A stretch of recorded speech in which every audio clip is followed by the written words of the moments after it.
कुछ दिनों से ईडी लगातार जगह जगह रेड कर रही है। पहले दिल्ली के हेल्थ मिनिस्टर सत्येंद्र जैन को उठा लिया और नेशनल हेराल्ड केस में कांग्रेस से तो ये लगातार पूछताछ कर ही रही है। लेकिन 23 जुलाई को ईडी ने ट्विटर पर ये कुछ फोटोज पोस्ट की। इन फोटोज को देखिए आप। इतना सारा पैसा, इतना सारा कैश एक साथ मैंने तो कभी नहीं देखा। तभी आजकल 2-2 हज़ार के नोट मार्केट में इतने कम क्यों हो गए हैं? क्योंकि ये अब ठिकाने लग चुके हैं। आपको पता होगा अब कहाँ ठिकाने लगे हैं, अब ये ठिकाने लग चुके हैं। तो ये रेड की गई वेस्ट बंगाल के फॉर्मर मिनिस्टर पार्था चैटर्जी के क्लोज एसोसिएट के घर, जहाँ 21 करोड़ का नगद कैश, 50 लाख का सोना और कुछ फॉरेन करेंसीज और कुछ इंपॉर्टेंट पेपर्स भी मिले।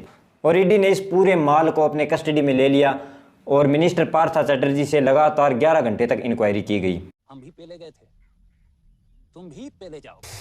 इस बीच उनकी तबीयत भी काफ़ी ख़राब हो गई। उन्हें एयर एम्बुलेंस से भुवनेश्वर एम्स में भी भर्ती करवाना पड़ा, लेकिन वहाँ के डॉक्टर्स ने भी क्लियर कर दिया कि कुछ नहीं है, जैसा ये मुंह बना रहे हैं ना, इतनी कोई सीवियर बात नहीं है, 2-3 दिन में इन्हें डिस्चार्ज कर दिया जाएगा।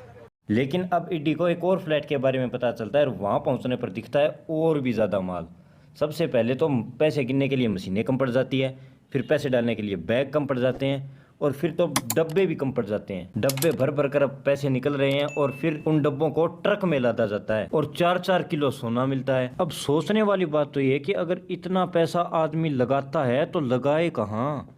कुछ और भी मिनिस्टर्स के घर भी रेड की गई, लेकिन सवाल ये उठता है कि आखिरकार किस पर्पज से ईडी ने रेड की।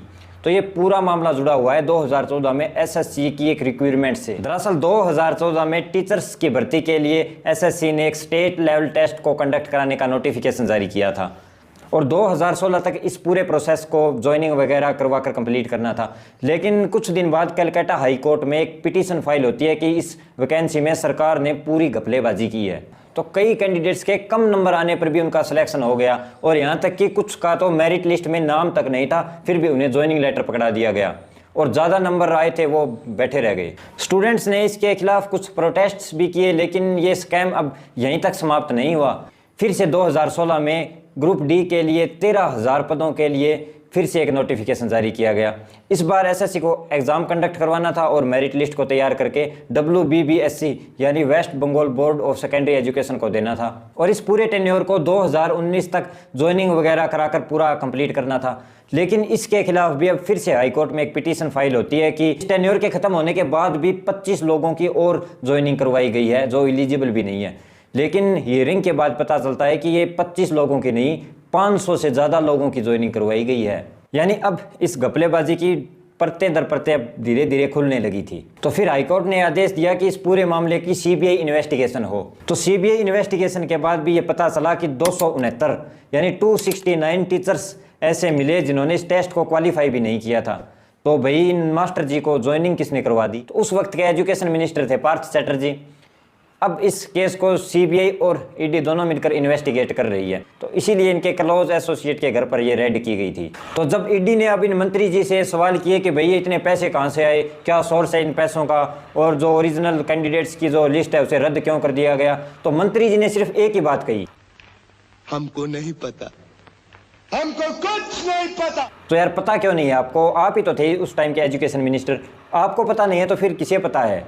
तो जो वीडियो के शुरू में मैंने बताया था कि इंपॉर्टेंट पेपर्स भी मिले, तो वे थे इन कैंडिडेट्स के एडमिट कार्ड, उनके सेंटर नेम, और इन सब के बीच में पीछे गए वो लोग जिन्होंने जी तोड़ मेहनत की थी, जिन्होंने वास्तव में ईमानदारी से मेहनत की थी और उनके नंबर भी आए थे। और करीब 500 दिनों से ये प्रोटेस्ट भी कर रहे थे, लेकिन इन्हें किसी ने भी हाईलाइट नहीं किया। दोस्तों ये कोई पहला ऐसा मामला नहीं है जो सामने आया है। 2017 में एसएससी सीजीएल का पेपर भी ऐसे ही लीक किया गया था। कभी उसका क्वेश्चन पेपर लीक हुआ, कभी उसकी आंसर की पहले आ गई, तो कभी किसी और की जगह कोई और पेपर दे रहा था।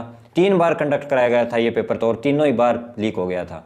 भाई ये तो बड़े बड़े लोग हैं, या तो इन्हें बेल मिल जाएगी या जल्दी इस मामले को रफा दफा कर दिया जाएगा। और एमपी के व्यापम स्कैम के बारे में तो कुछ बताने की जरूरत भी नहीं है। शायद इस स्कैम के बारे में तो सभी को पता है कि किस लेवल पर करप्शन हुआ। अगर आपको व्यापम स्कैम के बारे में पता नहीं है तो नीचे कमेंट में मैं इसके लिंक को पिन कर दूंगा, वहां जाकर इस पूरे आर्टिकल को आप पढ़ें तो आपको पता चलेगा कि किस लेवल पर यह करप्शन हुआ था। एक बात और भी तो गौर करने वाली है कि ये जो ईडी है ना, ये सेंट्रल गवर्नमेंट के अंडर आती है, तो अब ये नॉन बीजेपीएन स्टेट्स पर ही रेड कर रही है। आगे किसी और की सरकार आएगी तो फिर ये देखना, इस टाइम के भी बहुत से घोटाले सामने आएंगे। दोस्तों चाहे कोई भी गवर्नमेंट हो या कोई भी अधिकारी हो, इनके लिए तो एक अपॉर्चुनिटी की तरह बन जाती है। लेकिन कई सालों से जो लोग प्रिपरेशन करते हैं उनका क्या, उनका कभी पेपर लीक हो जाता है तो कभी आंसर की पहले आ जाती है, उनका तो इसमें कोई कसूर नहीं होता। लेकिन सबसे ज़्यादा पिसते वही लोग हैं। आज के टाइम में सरकारी नौकरी लगना बहुत ज़रूरी हो गया है। समाज में उसे ही सक्सेसफुल पर्सन माना जाएगा जिसके पास सरकारी नौकरी है, उसे ही इज्जत से देखा जाता है, और इसीलिए तो कई लोगों के लिए ज़िंदगी का सवाल बनता है।